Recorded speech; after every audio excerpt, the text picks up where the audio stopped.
Je voyage en Italie. Je voyage en Italie.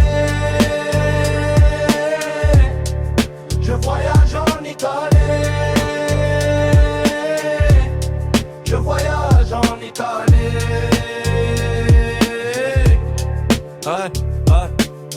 Depuis petit, je suis fan de la cuisine italienne. Un petit panini mozzarella avant de quitter le collège. Je sais pas si c'est un cadeau du ciel, mais j'ai la bonne pâte et c'est souvent la sauce tomate qui me colle aux lèvres. Et si je dis pas que c'est la meilleure, je suis malhonnête. J'ai déjà pris une claque de Parme avant de poser un pied sur la botte.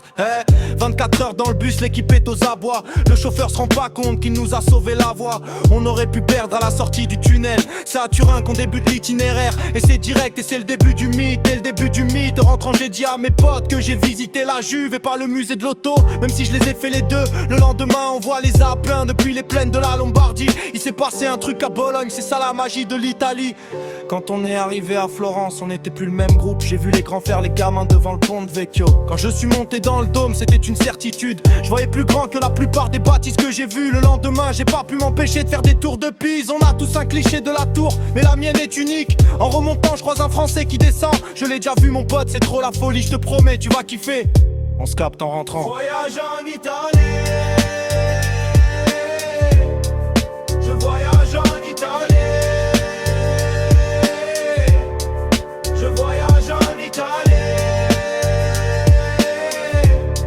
Je voyage en Italie. Yo, dans le car ça dit qu'on est en retard, qu'on sera jamais dans les temps. Quand je descends, je vois le plus beau coucher de soleil de ma vie sur les toits de Sienne. Ça discute depuis 3 jours de notre arrivée à Rome. C'est la même chose que si je vous dis l'année prochaine on fait le Zénith. Les potes disent que je suis fou, que c'est le projet d'une vie.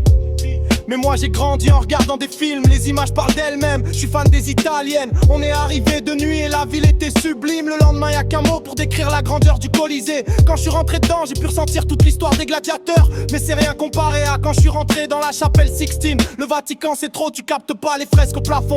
Faut que t'y sois et le fait de vivre ce qu'on vit, c'est dur d'y croire. On s'est arrêté en Ombrie, on a visité Assise. Je crois que c'est ici que j'ai eu la plus grosse claque de la semaine. C'est de la pure magie, même la guide elle pleure, elle nous fait des gratte-ciels. Et sur le chemin du retour, la petite amie du copain de ma pote, elle me demande ce que j'ai préféré du séjour. Elle s'attendait à ce que je lui dise que c'est le Vatican, que c'est la chapelle Sixtine. Mais j'ai l'impression qu'elle capte pas l'effet qu'elle me fait. Elle m'a fait un sourire, elle m'a dit qu'elle savait déjà. Je voyage en Italie.